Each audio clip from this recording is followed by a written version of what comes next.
Bienvenue dans Smart Bourse, votre émission quotidienne sur Bismart for Change pour rester à l'écoute des marchés. Chaque jour, vous nous suivez en direct à 17h à la télévision via vos box. Vous pouvez nous suivre également en direct via vos réseaux sociaux et notamment LinkedIn. Et vous nous retrouvez tous les jours en replay bien sûr sur bismart.fr ou encore en podcast sur l'ensemble de vos plateformes préférées. Au sommaire de cette édition ce soir, les marchés, les investisseurs qui sont de retour aux affaires courantes, on peut le dire ainsi, après cette épisode de tension, de conflit géopolitique entre Israël et la République islamique d'Iran, la guerre dite des 12 jours. Désormais, le marché semble avoir pris acte du fait d'une désescalade majeure et de la disparition d'un certain nombre de risques extrêmes autour de ces tensions apparues ces derniers jours. Nous demanderons la confirmation, bien sûr, à nos invités de Planète Marché dans un instant. Le retour aux affaires courantes, c'est le retour aux questions de droits de douane avec la trêve de 90 jours qui va bientôt approcher de sa fin, notamment pour l'Europe, et une absence d'informations tangibles sur comment ces négociations qui ont pu se dérouler peuvent retomber. Et puis, bien sûr, des questions toujours autour de la politique monétaire américaine, des questions autour du dollar, alors que Jérôme Powell s'exprime à nouveau cet après-midi devant l'une des commissions du Sénat au Congrès pour confirmer la position latente de la Réserve fédérale américaine avant d'y voir plus clair justement sur l'impact des tarifs. Les questions de défense sont par ailleurs à la une avec ce sommet de l'OTAN. Les 32 alliés de l'OTAN viennent de valider la feuille de route qui va les conduire à augmenter leur budget de défense et de sécurité jusqu'à 5% de leur PIB à horizon 2035. Nous aurons l'occasion d'évoquer les enjeux de ce sommet de l'OTAN pour les investisseurs, bien sûr, avec nos invités dans un instant. Et puis dans le dernier quart d'heure de Smart Bourse, nous évoquerons le financement de l'innovation, le financement de l'écosystème start-up en France dans un environnement qui reste compliqué, exigeant. Quel est le bilan qu'on peut tirer des levées de fonds, des exits également à l'issue de ce premier semestre? Nous en parlerons avec un spécialiste, banquier privé, gérant de fortune chez Autingre Banque Privée, Jérémy Blackwell, qui sera avec nous en plateau dans le dernier quart d'heure de Smart Bourse pour ce sujet du financement de l'innovation.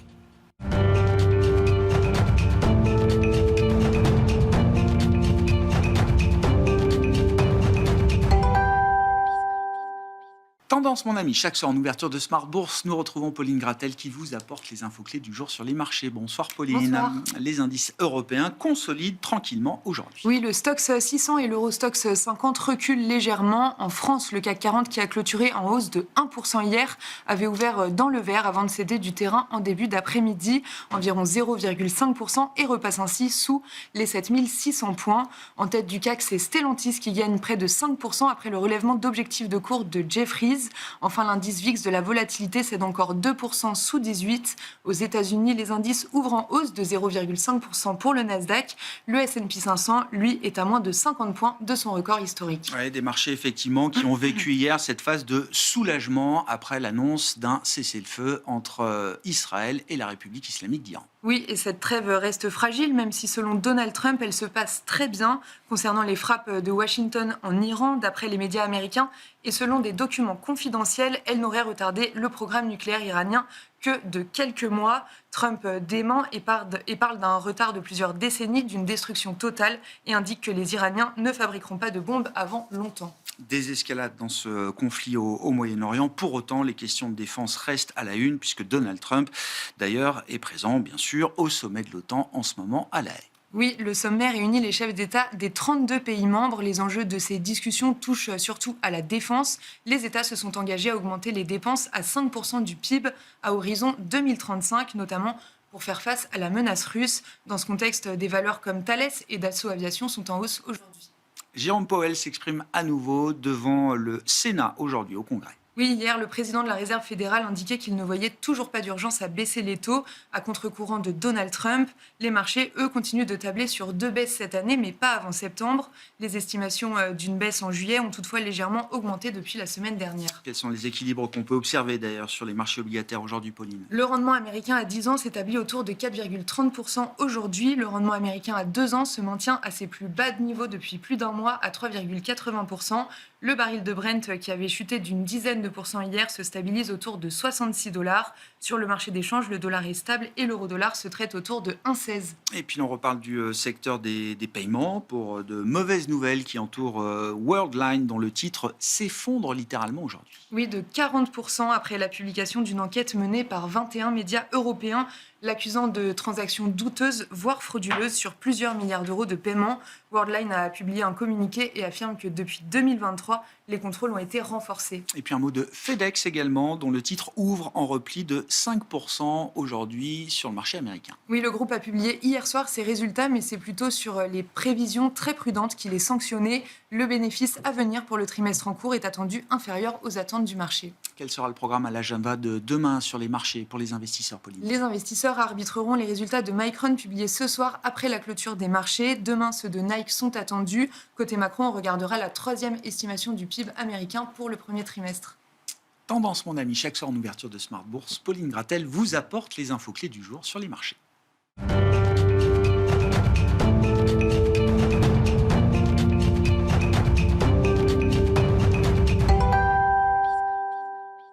Trois invités avec nous chaque soir pour décrypter les mouvements de la planète marché. Nathalie Benatia est avec nous ce soir, macroéconomiste chez BNP Paribas Asset Management. Bonsoir Nathalie. Bonsoir. Raphaël, tu nous accompagnes, le responsable des stratégies de marché de capitaux de Tikeo Capital. Bonsoir Raphaël. Bonsoir Grégoire. Olivier Rajard est avec nous également, le directeur des investissements de Neuflis OBC. Bonsoir Olivier. Bonsoir Grégoire. Bon, les marchés ont vécu ces derniers jours au rythme de la géopolitique et de cette guerre dite des 12 jours entre Israël et la République islamique d'Iran, avec une implication directe des États-Unis. Aujourd'hui, à ce stade, le marché semble acté de la disparition d'un certain nombre de risques extrêmes dans cette région et spécifiquement dans ce conflit entre Israël et l'Iran. Olivier ? Effectivement, il semble que le processus de désescalade soit lancé et que les investisseurs considèrent désormais que le risque géopolitique est derrière nous. Ce qu'il y a d'intéressant dans la séquence que l'on vient d'avoir, c'est qu'elle confirme les séquences traditionnelles que nous avons en période de risque géopolitique, à savoir, d'abord, les marchés financiers ne réagissent peu en préambule d'un événement géopolitique. C'est ce que nous avons eu cette fois-ci. Ensuite, lorsque l'événement se produit, la baisse est plutôt modeste. On constate que sur les 30 risques géopolitiques ou les 30 événements politiques et géopolitiques que nous avons eus depuis l'après-guerre, la baisse moyenne est de l'ordre de 5,5% à peu près. Troisième élément, lorsque la désescalade se produit, le rebond est très rapide et on efface très, très, très logiquement la baisse générée par cet événement géopolitique. Et puis enfin, dernier élément, il faut apporter un bémol à cette analyse, à savoir que lorsque nous avons des tensions fortes sur les prix du baril de pétrole, dans ce cas-là, la baisse est un peu plus marquée, la durée de cette baisse est également un peu plus marquée et le rebond prend davantage de temps à se former. Dans le cas de cette guerre de 12 jours, le pétrole n'a que peu bougé. Pourquoi ? Parce que les investisseurs ont constaté que les infrastructures pétrolières de la région, mais surtout de l'Iran, étaient préservées. Et donc les investisseurs ont tablé sur le fait que nous n'allions pas être confrontés à un risque de choc pétrolier qui, évidemment, aurait remis en cause la perspective de croissance de l'économie mondiale. Ouais. Nathalie, oui, pardon Olivier. Donc voilà, cette séquence est véritablement... La parenthèse se referme, pour les marchés en tout cas. Exactement, bien sûr, pour les marchés, pour les investisseurs. Bon. On verra sur le moyen terme comment les choses évoluent et j'allais dire si le coût opportunité pour le régime iranien de poursuivre un programme nucléaire à visée militaire reste un coût bénéfice intéressant ou est-ce que les choses ont changé de ce point de vue-là. Mais sur le plan macro, oui, effectivement, le risque provenait essentiellement du choc pétrolier potentiel, Nathalie, qui n'a pas eu lieu. Qui n'a pas eu lieu pour plusieurs raisons. Il ne faut pas oublier le rôle de l'OPEP+, qui nous a habitués ces derniers temps à réagir très très rapidement à ce qui aurait pu être une situation beaucoup plus compliquée. Autrement dit l'Arabie Saoudite. Saoudite, disons. Oui. Sur l'histoire de l'éventuelle fermeture du détroit d'Ormuz, il est assez rapidement apparu que ce n'était pas une bonne idée pour l'Iran non plus. Donc c'est vrai que ce risque a été peut-être moins pris en compte par les marchés. Et puis malgré tout se passait comme les crises habituelles. au bémol près de l'impondérable Trump qui nous a dit je vais peut-être y aller, je vais peut-être pas y aller, et finalement qui est allé sans rien dire à personne. Et c'est vrai que compte tenu de l'ampleur de cette surprise-là, parce que j'allais dire malheureusement qu'il y a un conflit armé entre Israël et l'Iran, c'était pas une telle surprise pour personne et pour les marchés financiers.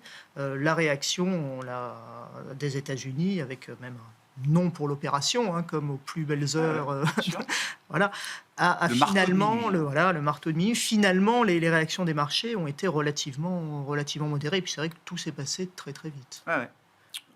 Raphaël, vos commentaires sur ce conflit. Intéressant de noter aussi sur la partie pétrolière que Donald Trump a donné son blanc-seing visiblement à la Chine pour acheter le pétrole iranien de manière officielle. La Chine ne doit pas se priver d'acheter du pétrole iranien aujourd'hui, mais visiblement le régime de sanctions peut s'alléger vis-à-vis de la Chine quand il s'agit de se fournir auprès de l'Iran.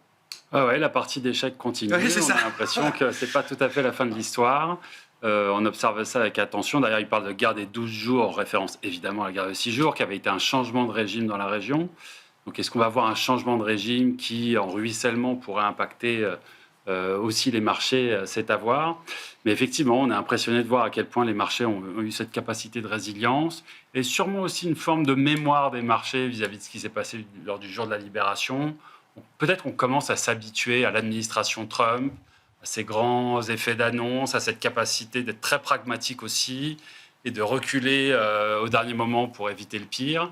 Et dans ces conditions, c'est vrai qu'assez rapidement, voyant d'une part que les approvisionnements de pétrole, a priori, ne seraient pas impactés et que d'autre part, le déséquilibre militaire était tel qu'une escalade grave était peut-être moins probable qu'attendu, le marché a eu cette capacité de garder son sang-froid, de ne pas vendre à la baisse comme il avait pu faire lors du jour de la libération et de juger sur pièce.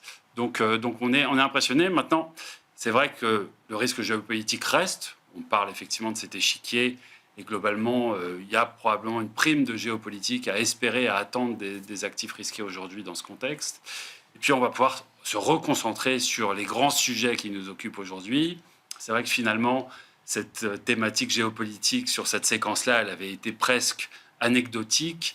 Là où, on sait, je suis sûr qu'on va en parler, les droits de douane, le ralentissement macro, la thématique des taux d'intérêt, ce que font les valeurs refuges. Il y a encore beaucoup de grains à moudre, donc on se reconcentre sur l'essentiel. Ouais, bon, restons quand même dans le domaine de la défense, puisque aujourd'hui, l'OTAN et les 32 alliés de l'OTAN viennent de valider ce qui était la demande de Donald Trump, monter, muscler les efforts budgétaires pour la défense cœur et la sécurité en général. Donc c'est 3,5% plus 1,5%, ça nous donne 5,5% rapporté au PIB, bien sûr, à atteindre en matière de dépenses à horizon 2035. C'est pas nouveau. Enfin, on en parle depuis un moment. Vous êtes positionné notamment à travers certaines stratégies sur la souveraineté, sur ce secteur de la défense. C'est quand même important que ce chiffre de 5% soit aujourd'hui acté par l'ensemble de l'Alliance, Raphaël. Oui, on est petit à petit en train de rentrer dans une forme de confirmation des grands effets d'annonce qui avaient eu lieu. On a beaucoup dit attention, on est fébrile sur la thématique de la défense, il faut réinvestir la défense, se la réapproprier. 80% de nos équipements, de dépenses d'équipement sont passés à l'étranger, en particulier aux États-Unis. On sait qu'on est en grand état de faiblesse sur certains équipements et certaines thématiques. Donc il y avait eu beaucoup d'annonces et c'est vrai que chaque jour qui passe, chaque réunion du G7 et d'autres et de l'OTAN nous rapproche de cette idée que oui, ça y est, on est en train de voir le déploiement de ces capitaux. Alors le budget de la défense, il a beaucoup augmenté ces dernières années déjà. Il a doublé en Europe sur 10 ans, il fait plus 30% sur les 3 dernières années, mais on sent bien qu'il y a une accélération. Et quand on parle de 3,5% du PIB ou de 5% si on inclut la sécurité, on parle évidemment de montants vertigineux. Donc qu'est-ce que ça veut dire pour les investisseurs? Et vous me voyez venir gros comme une maison. Effectivement, de notre point de vue, c'est probablement une thématique à prendre en compte dans les portefeuilles. On est à l'aube d'une méga-tendance. C'est un méga-trend, voilà. C'est un méga-trend. Il faut savoir se projeter sur le long terme vis-à-vis de cette méga-tendance. De la même façon qu'on va dire que, d'une façon ou d'une autre, il faut être exposé à l'IA aujourd'hui dans un portefeuille de long terme. Probablement qu'il faut être exposé d'une manière ou d'une autre à cette thématique de défense européenne. Alors, Un des grands questionnements que le pouvoir public ont, c'est comment donner accès aux particuliers à cette thématique. On manque de véhicules, on manque d'instruments financiers pour financer ces besoins en capitaux qui sont gigantesques.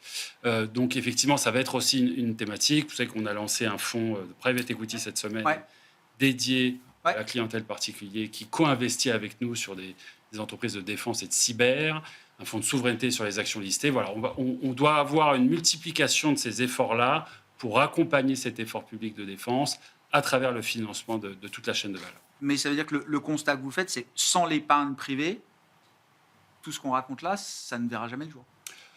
Alors, c'est une certitude, et ça dépasse d'ailleurs le cadre de la défense. On est vraiment sur une thématique cœur de l'Europe, à savoir qu'on a beaucoup de dépenses à engager sur la défense, sur la décarbonation, sur l'accroissement de l'âge moyen de la population, et aucune flexibilité budgétaire.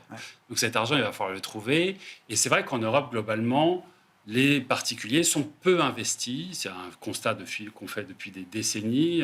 Je lisais que la moyenne d'exposition au marché action des ménages en Europe est d'environ 10-12%. Aux États-Unis, c'est 49%.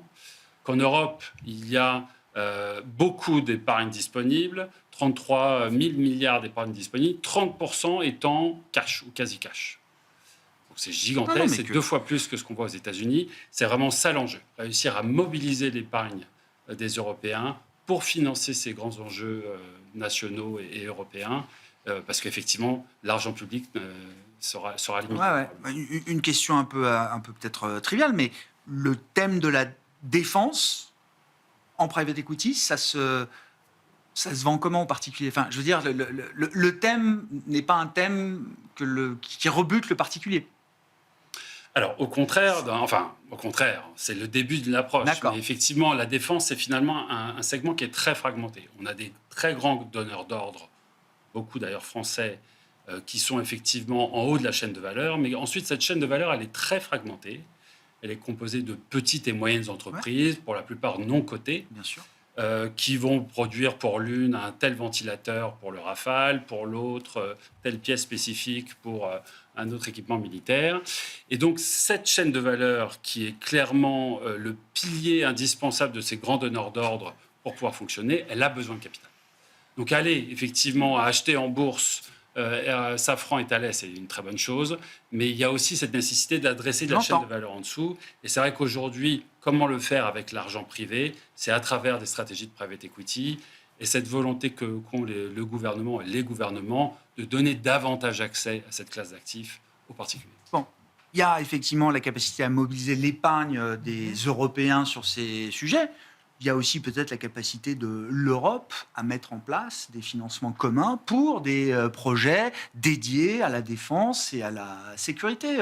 Est-ce que valider des objectifs de 5% ambitieux de dépenses de défense et de sécurité à horizon de 2035, est-ce que ça nous rapproche de facto d'un moment un peu eurobonds sur ces questions, Nathalie? C'est la question qui tourne, mais même sans parler d'eurobonds, sans aller jusqu'aux eurobonds, c'est à mon sens une brique de plus dans la construction européenne et une brique indispensable. Et on le voit d'ailleurs dans les enquêtes auprès des Européens. Les Européens sont de plus en plus contents de l'Europe, finalement.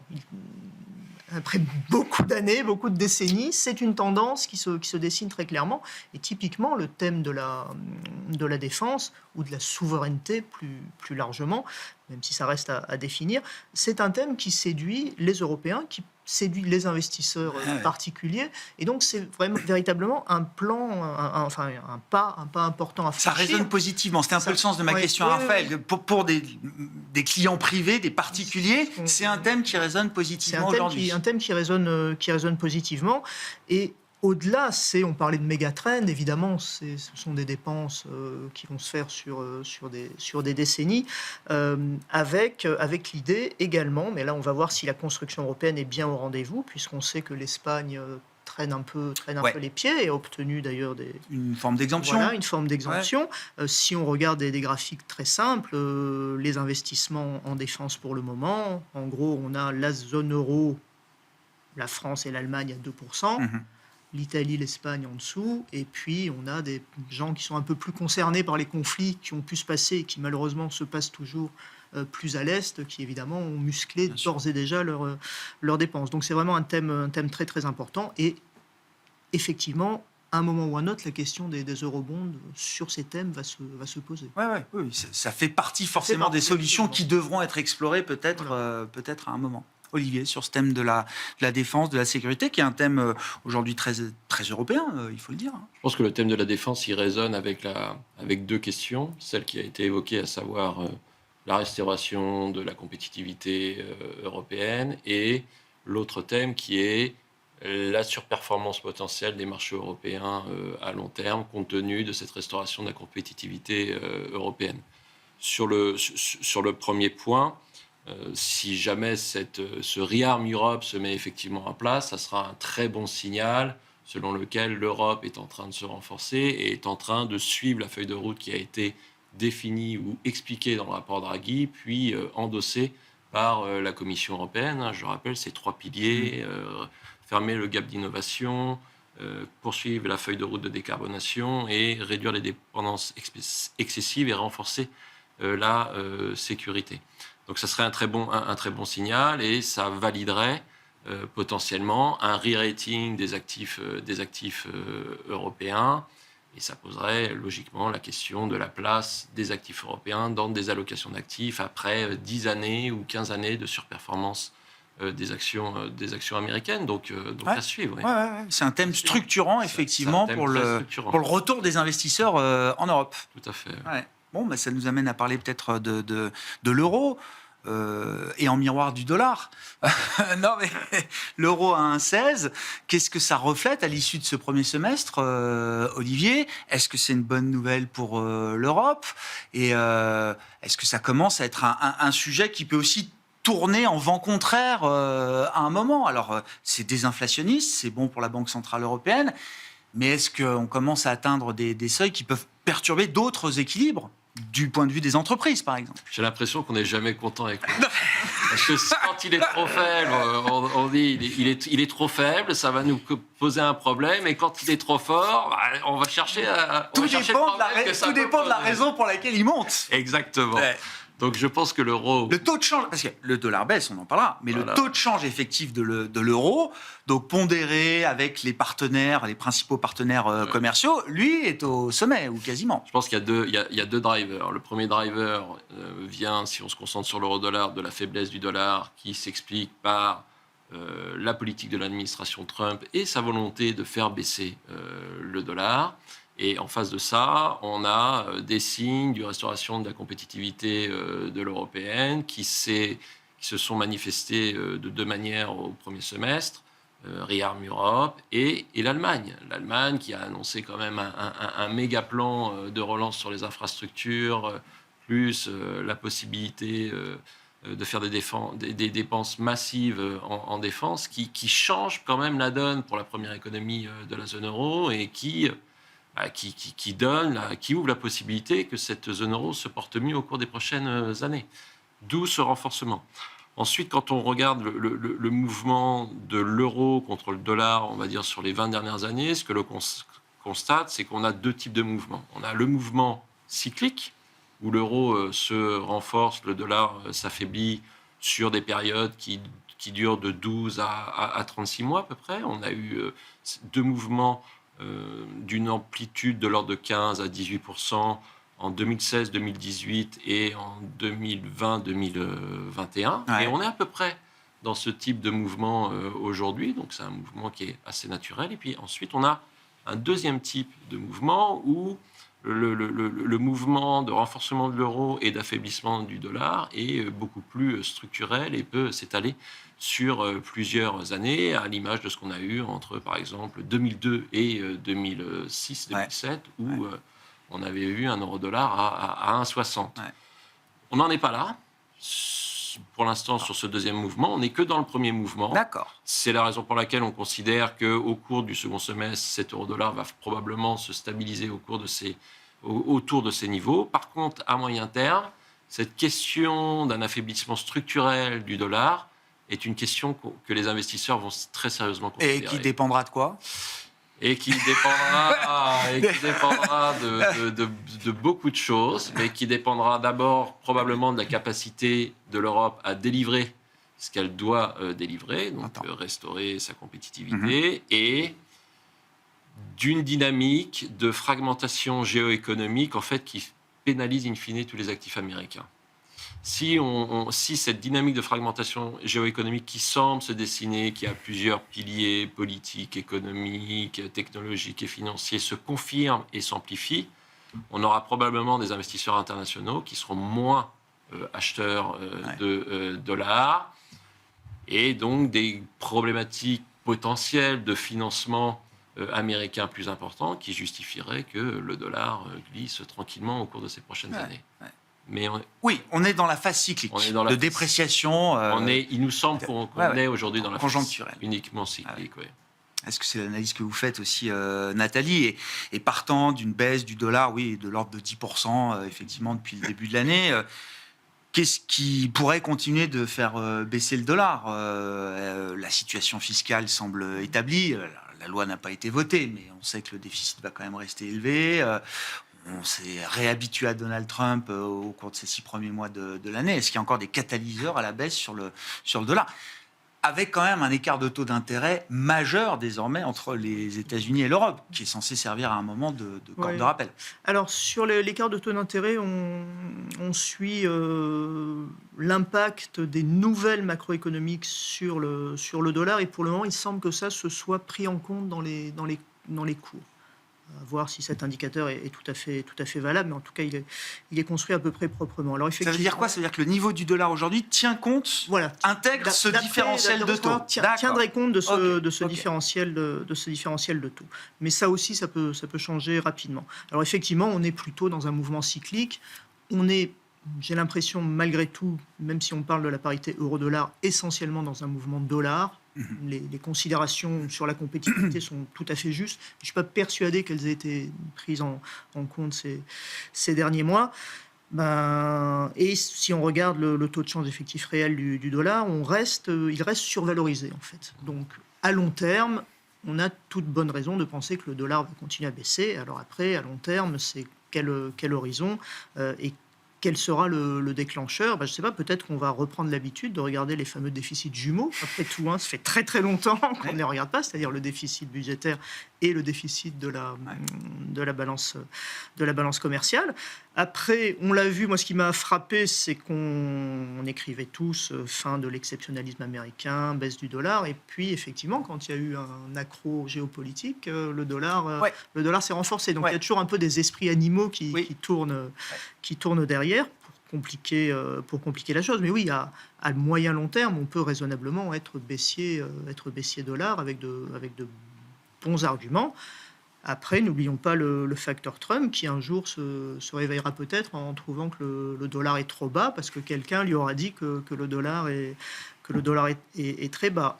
Du côté de l'euro, en revanche, ce qui m'a frappé... Parce qu'il n'y a pas que des avantages. Ce qui n'a pas que des avantages, malgré tout. Alors, pour les Ils considèrent qu'ils sont pénalisés par ce dollar, le statut de monnaie de réserve du dollar, mais ça présente aussi des avantages d'avoir une monnaie forte. C'est vrai que pour les États-Unis, les mécanismes d'inflation importée jouent moins, puisque pratiquement tout se fait en dollars. Mais ce qui m'a frappé aussi, c'est un récent discours de Christine Lagarde où elle mettait en avant le rôle que l'euro doit jouer en tant que devise de réserve. Et ça, on serait effectivement dans une autre étape. Mais ça renvoie l'Europe à ses défis. On l'a pas évoqué ou peu évoqué, mais l'union des marchés de capitaux est aussi, j'imagine, un instrument qui doit participer à l'accès de l'euro au statut de monnaie de réserve. On est encore à la découverte des prix dans cette affaire du dollar et face à ça, des primes de terme aussi, peut-être, de la reconstitution des primes de terme sur des obligations souveraines américaines. Les deux mécaniques vont un peu ensemble. Raphaël, on n'a pas encore trouvé le point d'équilibre. Oui, tout à fait. On se cherche un petit peu sur cette thématique. On voit très bien que quelque chose est en train de s'enclencher. Alors, la fin de l'exceptionnalisme américain, ça paraît peut-être excessif, mais un rééquilibrage qui était probablement nécessaire d'ailleurs. Si vous regardez depuis le Covid, pour $1 investi dans le monde, 80 cents l'ont été aux États-Unis. Donc, il y a une espèce d'aspiration des actifs vers les États-Unis qui n'étaient pas peut-être soutenables sur le long terme. On assiste aujourd'hui à un rééquilibrage, alors qui est très opportun aussi, cet équilibrage, au moment où il y a une tension géopolitique, où le dollar sert maintenant d'arme politique, surtout vis-à-vis de l'administration Trump. Donc effectivement, il y a une volonté tactique de réfléchir à son exposition dollar, à sa dépendance vis-à-vis du dollar. Ça, c'est des conversations qu'on a très concrètement toutes les semaines avec des grands acteurs internationaux, des grands investisseurs en Asie, au Moyen-Orient, très exposés au dollar naturellement, qui se posent des questions. Et effectivement, quand on regarde autour de soi et qu'on cherche à investir ailleurs, dans un marché peut-être moins cher, organisé avec un cadre légal et contractuel stable, une profondeur suffisante, il n'y a pas 50 possibilités non plus. Non. Donc effectivement, cette tendance, elle est peut-être amenée à perdurer. Et cet afflux de capitaux vers les États-Unis depuis 5 ans, elle a créé évidemment deux choses qui sont très liées. D'une part, une surperformance américaine qui a été remarquable, toutes classes d'actifs confondues, et une survalorisation des actifs américains, qui sont chers absolument partout où vous regardez, évidemment sur les actions.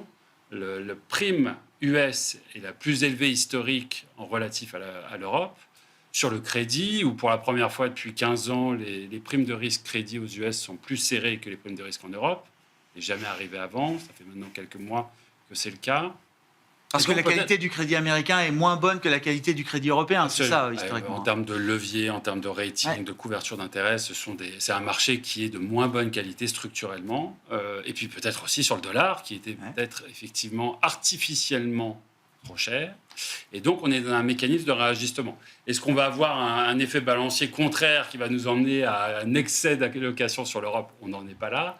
Mais effectivement, on parle de très grandes sommes de capitaux à redéployer et probablement un phénomène qui pourrait perdurer. Je sais que c'est dur à suivre, mais est-ce qu'on voit des flux qui valident effectivement cette thèse-là, qu'on partage tous, Raphaël certes, le marché américain a connu un sacré trou d'air, mais il a connu un rebond spectaculaire également depuis 2 mois. Rebond qui a été emmené par les Mag 7. C'est-à-dire ce qui a été quand même le moteur de ce marché américain pendant cette période d'exceptionnalisme sous stéroïdes. Est-ce qu'on n'est pas en train est-ce qu'il y a une forme de complaisance? Est-ce qu'il y a un biais de confirmation qui s'est installé, qui est solide chez des investisseurs particuliers américains, qui sont une partie prenante importante aujourd'hui du marché? Le S&P est à 50 points de ses records historiques et le Nasdaq doit être à quelques pourcents également de ses sommets historiques de début d'année. Ah oui, mais alors, quand on regarde des flux à l'échelle du marché par classe d'actifs, on voit une forme, alors on ne voit pas un renversement, ce n'est pas encore très spectaculaire, mais on voit une forme d'inflexion. Effectivement, on commence à avoir des flux entrants en Europe, sur les actions aussi, sur l'obligataire en particulier. Et ce déséquilibre est en train de se stabiliser avec une forme de point d'inflexion. De manière plus anecdotique dans nos conversations, là, nous, on le voit très bien. C'est-à-dire on a beaucoup de conversations sur le sujet-là. J'ai parlé en particulier de l'Est, effectivement, où c'est manifeste, en Asie, en Chine aussi. Alors, quand on vous parle de l'Europe en Chine, on voit les grands yeux ouverts, parce qu'effectivement, ça paraît très exotique. On va dire pour eux, c'est exotique, oui. Parler à un family office en Chine, ils sont à la fois intéressés de parler Europe, mais ils se rendent compte que c'est quand même très lointain, très fragmenté, très compliqué, et qu'ils n'ont pas tellement l'habitude, donc ça va probablement mettre du temps. Mais de manière anecdotique aussi, on voit cette tendance-là. Mais vous avez commencé la conversation avec cette notion de découverte de prix. Ouais. Jusqu'où peut-on aller? On est vraiment là. On ne sait pas exactement jusqu'où ça peut aller. Ouais. Bon. L'Europe a été quand même un bon performeur. Les actifs européens ont été des bons performeurs sur cette première partie d'année. Où est-ce qu'on en est aujourd'hui? Est-ce que les arguments restent en faveur d'une poursuite du mouvement sur les actifs européens? Je parle pour la deuxième partie de cette année, Olivier. Ou est-ce qu'il faut être aussi pragmatique? Et est-ce qu'il faut revenir à quelque chose de plus équilibré, peut-être, dans les portefeuilles? Ce que l'on voit, c'est qu'en devise locale, on a quand même un marché américain qui, depuis quelques semaines, depuis fin mai, fait mieux que les marchés européens, d'où le retour sur les points hauts, etc. Par contre, lorsqu'on intègre l'euro et donc la baisse du dollar, effectivement, on est sur une performance relative de l'ordre de moins 20% des marchés américains par rapport au marché européen, donc change intégré. La perspective pour les prochains mois nous semble être la suivante. Du côté des États-Unis, on a 2 facteurs qui devraient soutenir les marchés américains. Des earnings qui vont rester probablement relativement solides et un agenda politique un peu plus défavorable, et en particulier tout le sujet de la dérégulation. Plus favorable. Plus favorable. Plus favorable. Oui, pardon, plus favorable. Oui, j'entends. Avec le sujet de la dérégulation, en particulier de 3 secteurs, donc énergie, finance et tout le secteur de la tech. Donc on doit avoir quand même des facteurs de soutien à ce marché américain. Et en face de ça, du côté de la zone euro, là aussi, on considère qu'on a des facteurs de soutien, puisque la Banque centrale européenne devrait, selon nous, continuer de baisser ses taux. On imagine 1,50 sur le taux de dépôt d'ici à la fin de l'année.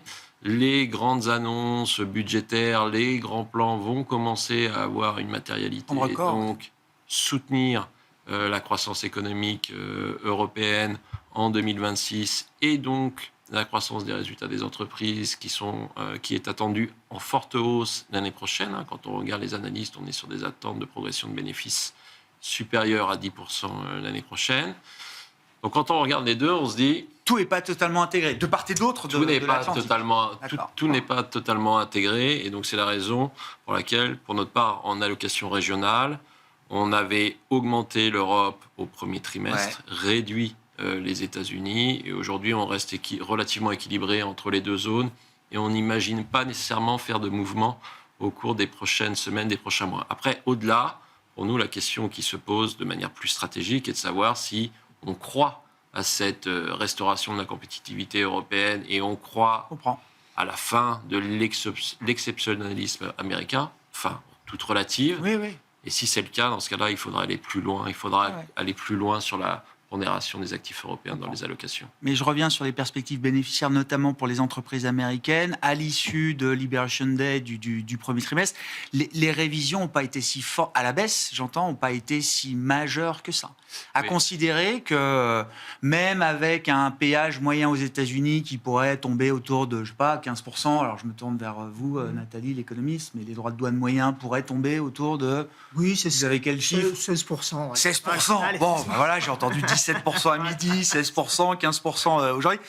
Même avec ce péage moyen surélevé, on peut continuer d'avoir des entreprises, des multinationales en l'occurrence américaines, qui continuent d'afficher des croissances bénéficiaires soutenues. Alors, en face de ça, il y a la baisse des taux d'imposition des entreprises, qui est un facteur de soutien. Aujourd'hui, les analyses sont sur une attente de progression des bénéfices sur l'année 2025 qui est autour de 9%, à peu près un peu plus, légèrement au-dessus de 9%. Peut-être que 9%, c'est un peu trop important, mais on ne serait pas surpris d'avoir une progression des résultats des entreprises américaines autour de 7-8% sur l'année 2025. Donc la raison pour laquelle on reste relativement confortable. Bon, sur les banques centrales, la Réserve fédérale américaine, peut-être, Nathalie. Bon, Jérôme Powell réaffirme une position d'attente. Est-ce qu'il a raison, entre guillemets, ou enfin, quels sont les arguments qui plaident pour cette position d'attente, sachant qu'au sein de son board, il y a quand même des voix dissidentes de poids lourds qui se font entendre. Alors, ça a été Chris Waller, joint par Michel Baumann, qui sont des membres importants, encore une fois, des voix importantes du FOMC. Et est-ce que Jérôme Powell, en tenant cette position d'attente, prend le risque d'être en retard, peut-être pour reprendre la terminologie employée par Donald Trump. Non, mais en retard étant le surnom le plus Mr. Too Late, Mr. Too Late. Non, mais c'est un risque qu'on peut évaluer. Est-ce qu'il y a un risque, effectivement, que la Fed soit peut-être en retard avec une fonction de réaction telle qu'elle est définie aujourd'hui par Jérôme Powell? L'impression, c'est que Jérôme Powell, en ce moment, et pour le moment, le comité n'a pas vraiment envie de passer à ce qu'on appelle une politique monétaire préventive. Ce qu'il nous raconte, c'est le marché du travail tient encore bien, l'inflation baisse, et donc on est dans une formidable position pour attendre. C'est vrai que les données sont troublantes, malgré tout, puisque alors il va falloir regarder les chiffres du premier semestre, puisque le premier trimestre a été tordu dans un sens, le deuxième trimestre devrait... Je rappelle, l'effet du commerce extérieur sur le PIB du premier trimestre a été massif, majeur. Non, plus le stockage en prime, j'allais dire. Donc, normalement, ces tendances sont en partie retournées, mais donc ça ne facilite pas la lecture de la conjoncture. Et c'est vrai que si on regarde l'emploi, il y a quelques petits signes de tassement. On l'a vu dans l'enquête auprès des consommateurs sur la perception du marché de l'emploi. Mais on n'a vraiment pas l'impression d'être au bord du précipice pour l'emploi américain. Donc, manifestement, Powell a cette attitude wait and see et attendons les données. Ce qui est frappant, c'est que c'est aussi bien Christopher Waller que Michel Baumann ont plutôt mis l'accent pour justifier, pour indiquer qu'eux seraient en faveur d'une baisse de taux en juillet, ont plutôt mis l'accent sur l'inflation qui baisse et l'inflation qui serait transitoire, alors que Powell nous a fait le coup de l'économiste qui est loin d'être manchot, puisqu'il a dit l'inflation peut être transitoire, ou alors peut-être qu'elle va durer plus longtemps. Et finalement, c'est aussi bien Waller que Baumann on peut parler des risques sur la croissance, un petit peu sur l'emploi, mais assez peu. Donc on sent bien que même eux qui veulent se positionner contre Powell n'ont pas l'air bien convaincus de leur scénario. On parle juste de neutraliser une politique monétaire dont le réglage est encore modérément restrictif. C'est vrai que Powell a reconnu lui-même que c'était modérément restrictif. Et pourquoi pourquoi le choc de prix lié aux tarifs ne serait pas transitoire ? Il dit ça, il entretient cet équilibre. Pourquoi ? Parce qu'il est traumatisé par l'épisode inflationniste précédent, qui aura fini avec un peu plus de temps que prévu par être en grande partie transitoire quand même. Est-ce que c'est une question de politique, j'allais dire, pour gérer l'opinion, pour énerver un peu plus Trump, ou est-ce qu'il y a des vraies raisons d'imaginer que ce soit pas transitoire ? Alors, quelque chose que les banquiers centraux, et à mon avis partout dans le monde, regardent en ce moment, ce sont les anticipations inflationnistes. Parce que ça, ils les ont laissés filer, finalement. Alors, jusqu'à un certain point, mais ça doit être, à mon sens, leur nouvelle obsession. Boussole. Et ça, les anticipations inflationnistes, on a des enquêtes, alors qui sont loin d'être parfaites, parce que quand on demande aux gens où est-ce que vous voyez l'inflation dans un an, ils regardent ce qui s'est passé le mois dernier. Mais malgré tout, ça donne une indication, et typiquement, si le pétrole avait continué à monter, là, on aurait eu une forte hausse de ces anticipations. Un risque de désancrage. Un risque de désancrage. Bon. Encore une fois, ce qu'a montré cet épisode d'inflation post-Covid, et donc de cette inflation transitoire qui a duré un petit peu longtemps, c'est que finalement, les banquiers centraux, tout le monde y croit à leur objectif de 2%, et tout le monde y croit encore. Et ça, c'est évidemment une grande victoire. C'est pas tellement de ramener l'inflation vers 2% qui est une grande victoire, c'est que cet objectif reste encore crédible, et Powell ne veut pas casser cet instrument. Alors après, encore une fois, beaucoup de choses peuvent se passer. Pour le moment, les marchés ne croient pas à une baisse en juillet. Ça aussi, c'est intéressant d'ailleurs, puisqu'on a eu effectivement, c'est des gens, notamment Christopher Waller, normalement, ces derniers mois, quand il a parlé, il a fait souvent bouger les anticipations de marché. Ça n'a pas été le cas d'une manière significative, en tout cas cette fois-là. Ça veut dire que finalement, cette position d'attente, que beaucoup de banquiers centraux ont adoptée, pas pour les mêmes raisons que Powell, mais beaucoup, a l'air de faire l'affaire jusqu'à présent. Ça nous amène à dire un mot pour finir de la succession de Jérôme Powell, tour de table, mais Nathalie, qu'est-ce qui fait que le marché acceptera l'idée que le successeur ou la successeur de Jérôme Powell soit un bon banquier central, indépendant, qui va quand même baisser ses taux, puisque tout le monde attend quand même quelques baisses de taux de la Réserve fédérale américaine, fin d'année, courant 2026, par rapport à un profil d'un mauvais banquier central, dépendant du pouvoir, qui lui aussi serait amené sans doute à baisser ses taux. C'est peut-être parce que la fonction crée l'organe aussi, dans ce genre de métier. Powell est d'ailleurs un bon exemple de cela. Après Bernanke et Janet Yellen, on n'imaginait pas avoir quelqu'un capable de reprendre les rênes de la Fed. Et pourtant, il le fait. Et il le fait avec, j'allais dire, un certain panache depuis 2 mois que vraiment les attaques de Trump deviennent de plus en plus violentes. Le communiqué de la Fed après donc Trump a rencontré... Powell a été convoqué par Trump, exactement. Oui. Et la Fed a publié un communiqué laconique disant qu'elle conservait son indépendance et ça avait certaine classe. Bon, on verra effectivement comment l'institution peut préserver effectivement cette indépendance. Ça va être un sujet quand même, au-delà du côté people, pour les investisseurs, ça va être un sujet d'attention, de vigilance particulier. On parlait du dollar tout à l'heure. Question de l'indépendance de la Fed, c'est pas neutre, j'imagine, dans le statut d'une monnaie. Ouais, c'est pas neutre, et c'est vrai que cette indépendance, elle est sous les projecteurs et attaquée comme jamais. On parle même, souvenez-vous, d'une shadow Fed, cette idée que Donald Trump pourrait mettre en place de manière officieuse le nouveau président de la Fed avant la date limite du mandat de Jérôme Powell, qui lui-même donnerait un peu de forward guidance. Donc on aura potentiellement 2 sons de cloche, ça serait du jamais vu. Et évidemment, pas nécessairement une bonne nouvelle pour les investisseurs. En tout cas, on remettra en cause très clairement cette idée que la Fed est indépendante et mène sa politique monétaire de manière indépendante. Donc, très compliqué pour Jérôme Powell. Une situation aux États-Unis qui est quand même assez complexe aussi à gérer en termes de politique monétaire. Il y a des pulsations stagflationnistes qui, quand même, sont en train de se manifester dans l'économie. La stagflation, c'est pas la bonne sauce quand on est banquier central, c'est moi qu'on peut dire. On voit l'économie un peu atteindre un point d'inflexion là aussi, commencer à décélérer. C'est assez léger pour l'instant, mais il y a quelques signes avant-coureurs que manifestement, sur le 2e semestre, on pourrait avoir quelques mauvaises surprises sur ce front-là. On a vu, par exemple, aussi côté inflation, quand même, certes, des tendances un petit peu contradictoires, mais si vous prenez les PMI de juin, on a vu côté services comme côté biens et consommation... des pics de hausse de prix qui avaient été assez significatifs. Donc, d'ailleurs, il le dit plus ou moins comme ça, c'est-à-dire que l'incertitude sur les 2 mandats, inflation et marché du travail / économie, est très élevée. Donc, quand vous mettez tout ça ensemble, l'indépendance et les attaques de Trump, le risque de la shadow Fed, la stagflation qui guette, on est effectivement sur une politique monétaire qui est très incertaine, qui va peut-être nous réserver des surprises. Et d'ailleurs, on voit ces oscillations de perspectives de baisse de taux. C'est devenu une espèce de marqueur permanent du marché depuis plusieurs années. Bien sûr. Le marché passe son temps à reconsidérer ses perspectives. Peut-être que la Fed a du mal à en donner. C'est ça son problème aussi, avec une grosse dépendance à la data qui lui coûte, parce que la data... elle est bruitée, elle bouge beaucoup.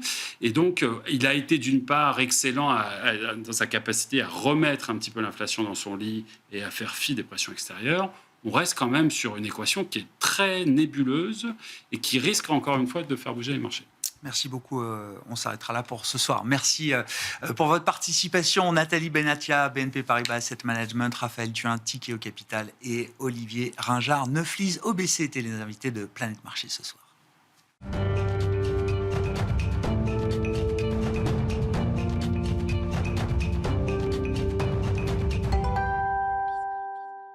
Le dernier quart d'heure de Smart Bourse chaque soir, c'est le quart d'heure thématique. Le thème ce soir, c'est celui des startups en France et du financement de l'innovation à mi-parcours de cette année 2025. Quel est l'état des lieux qu'on peut dresser?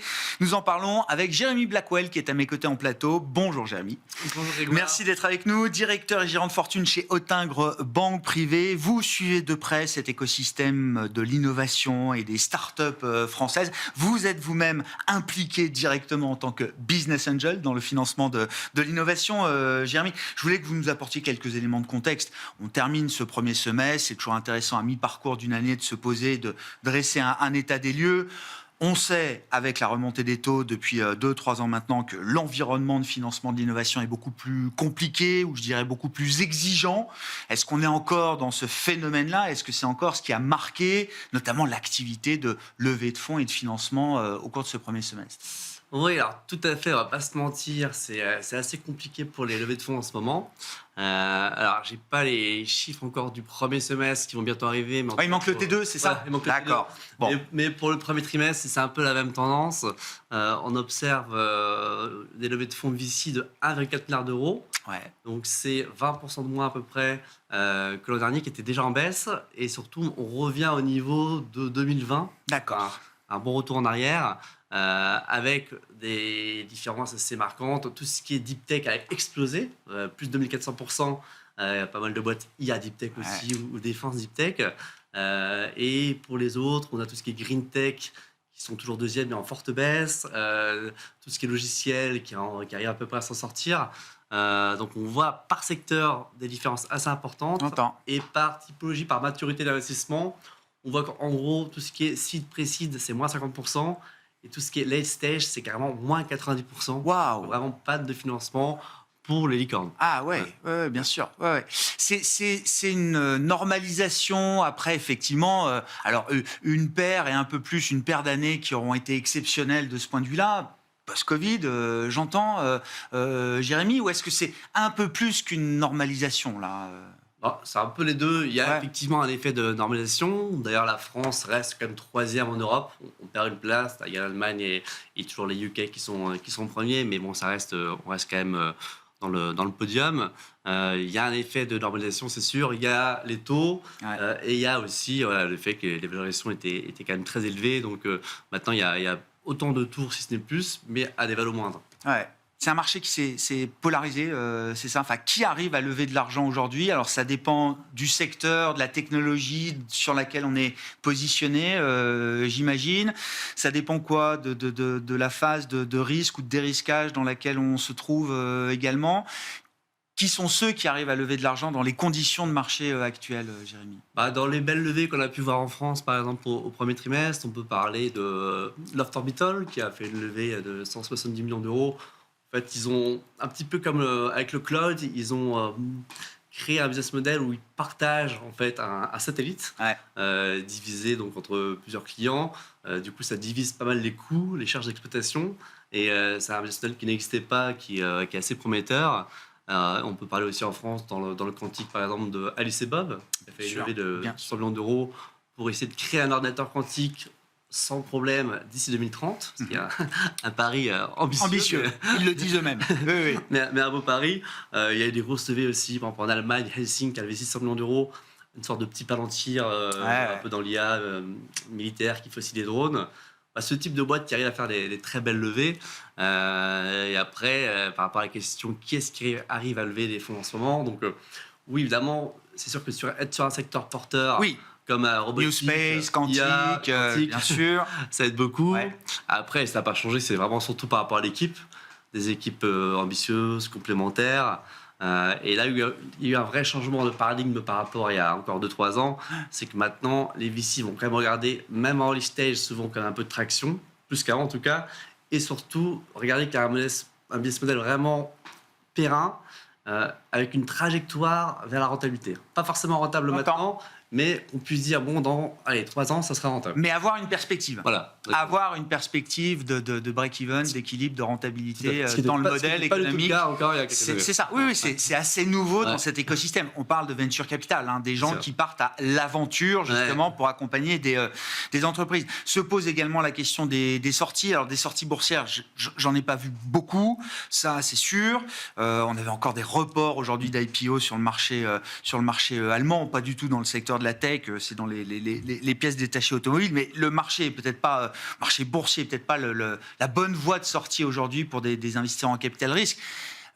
Quelles sont les solutions qui s'offrent à eux? Je rappelle toujours la mécanique, dans ces métiers du non-coté, il faut que le capital tourne. C'est bien la rotation du capital qui fait qu'on peut réinvestir, bien sûr, et donc créer un cercle vertueux. Oui, tout à fait. Là, vous touchez le doigt. Donc, le plus gros problème, on va dire, dans le financement actuel de ce qui est start-up, c'est effectivement les liquidités, avec difficulté à faire des grosses exits, un environnement un petit peu bouché, on va dire. IPO, en France, par exemple, il y a eu des IPO, c'était les dernières années, de Aramis Auto, qui était une licorne introduite à 23 €, qui était tombé à 2,50 €. Believe, super boîte, mais qui s'est introduit en bourse, qui a baissé, qui s'est fait racheter par le fondateur au même prix. Ouais. Donc il n'y a pas eu de gros succès pour faire rêver un peu Il n'y a d'investisseurs. pas eu ce succès emblématique. Voilà, pas comme aux US où il y en a eu des milliers. On peut être un peu optimiste puisque là il y a quand même 3 gros candidats IPO pour les prochaines années. DataIQ, Conto et Doctolib. DataIQ ira probablement plutôt aux US, au Nasdaq. On peut penser que Doctolib, voire Conto, pourrait s'introduire en France. Donc ça pourrait un petit peu redonner le blason des investissements boursiers. Bon, et dans l'intervalle, quelle solution s'offre aux investisseurs qui aimeraient bien retrouver un peu de liquidité à un moment sur leurs investissements? Dans l'intervalle, alors, il y a quand même quelques grosses sessions en Europe, notamment dans le logiciel. Ouais. Il y a une boîte, par exemple, au UK qui s'appelle Metaphysics, qui a été vendue pour 1,4 milliard de dollars. C'est un acteur d'effets spéciaux via l'IA, qui a été vendu à un gros groupe indien. Il y a plusieurs boîtes dans l'IA. Donc il y a des acteurs industriels. Voilà, acteurs industriels qui achètent des boîtes, notamment dans l'IA, qui vont leur permettre de faire beaucoup d'économies, de révolutionner un secteur. Donc ça marche encore. Et sinon, il y a aussi le secondaire qui s'organise. On voit de plus en plus de fonds de secondaire, d'investisseurs qui investissent en secondaire. Donc ça se structure en attendant que le marché des IPO se débloque. Et on voit aussi quand même de plus en plus de rachats de startups par ce qu'on appelle des corporates, des grands groupes. C'est ça, des acteurs industriels. Voilà, acteurs industriels. Par exemple, Safran qui a acheté en fin d'année dernière Preligens dans l'IA un peu géospatial et militaire pour 200 millions d'euros quand même. Qu'est-ce qui vous intéresse, vous, Jérémy? Puisque vous êtes, alors, pour le compte de vos clients, ça m'intéresse, en gestion de fortune. Quel est d'ailleurs, vous êtes un baromètre de terrain. Quel est l'appétit des clients en banque privée, en gestion de fortune, pour cet investissement à risque, dans l'échelle des risques, bien sûr? Et puis vous, en tant que business angel, là, qu'est-ce qui vous motive, qu'est-ce qui vous intéresse et où est-ce que vous investissez? Moi, en tant que business angel, j'ai investi récemment dans 3 boîtes assez deep tech et assez orientées santé deep tech, qui est un secteur qui intéresse pas mal de monde. J'ai investi dans une boîte qui s'appelle Roboté, qui c'est comme ils ont construit des micro-robots, la taille d'un petit grain de riz qu'on peut injecter directement dans le cerveau et qui permettent de surveiller, de monitorer, d'injecter les substances médicamenteuses pour traiter à terme Parkinson, par exemple, qui a levé 28 millions d'euros récemment. Dans Moon Surgical, une belle deep tech dans les robots aussi, qui crée des robots chirurgiens assistés par l'IA, qui vont remplacer en fait un deuxième chirurgien dans certaines opérations non invasives comme la coloscopie par exemple, qui prépare une grosse levée également d'ailleurs. Et là tout récemment dans Essentia, qui est une IA vocale qui va permettre de faire le tri pour tout ce qui est appel d'urgence. Par exemple, quelqu'un appelle genre une crise cardiaque, il appelle ce médecin. Dans 90% des cas, en fait, c'est pas une crise cardiaque, c'est une crise d'angoisse. Plutôt que d'envoyer une ambulance qui va coûter cher, l'IA va dire ah non, là j'ai analysé. Donc il y a un filtre d'intelligence artificielle avant de savoir si le problème mérite d'être pris en charge ou pas. Par rapport à des millions d'appels avec des voix, plein d'indices qui sont très fiables. Donc ça, c'est des boîtes qui m'intéressent parce que je pense que la France a une vraie carte à jouer. Puis c'est en plus quand même toujours des projets à impact, on va dire. Gagner de l'argent et sauver des vies si on peut, ou l'inverse. Sauver des vies et gagner de l'argent si on peut, c'est mieux.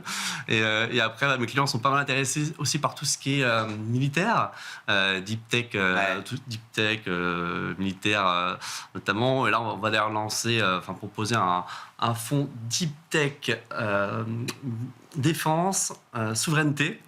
Un peu tout ce que veulent bien sûr, avec en plus une réduction d'impôt de 27%. Et c'est nouveau cet intérêt des clients privés pour les questions de défense, les questions de souveraineté. Il y a quelques années, non seulement on n'en parlait pas, mais moi je connais des gens qui étaient investis dans la défense il y a quelques années et qui ne voulaient pas que ça se sache, qui ne voulaient pas le dire. C'est vrai. Aujourd'hui, non seulement on l'affiche, mais visiblement, c'est même un argument commercial, j'allais dire, pour des clients, quoi. Disons que les clients ont bien compris qu'il y avait vraiment des vrais enjeux de souveraineté, notamment numérique en ce moment, avec l'Europe qui ne peut plus complètement dépendre des Américains et qui va devoir investir dans des belles startups. Alors, un exemple parfait, d'ailleurs, pour donner aussi un peu une touche optimiste, c'est par exemple Mistral. Bien sûr. Mistral AI qui surfe pas mal sur les enjeux de souveraineté numérique et qui est en train de finaliser normalement une levée d'à peu près $1 milliard, ce qui augmenterait fortement encore les chiffres, la valorisation de l'entreprise. Avec une valo probablement autour de 10 milliards, donc ça va faire pas mal monter les chiffres de la France et c'est une bonne nouvelle évidemment si ça se concrétise. Merci beaucoup, Jérémy. Merci d'être venu nous parler de cet écosystème des startups françaises et de ses besoins en financement, bien sûr, dans un environnement de marché qui a changé. Vous l'avez suivi avec nous, bien sûr, un environnement qui n'est plus celui qu'il pouvait être il y a 5 ans ou même au cycle passé, j'allais dire. L'environnement est plus exigeant, mais les projets sont toujours là et les financements permettent à certains projets d'exister encore aujourd'hui, bien sûr. Jérémy Blackwell, directeur et gérant de fortune chez Autingre Banque Privée, qui était avec nous, l'invité de ce dernier quart d'heure de Smart Bourse.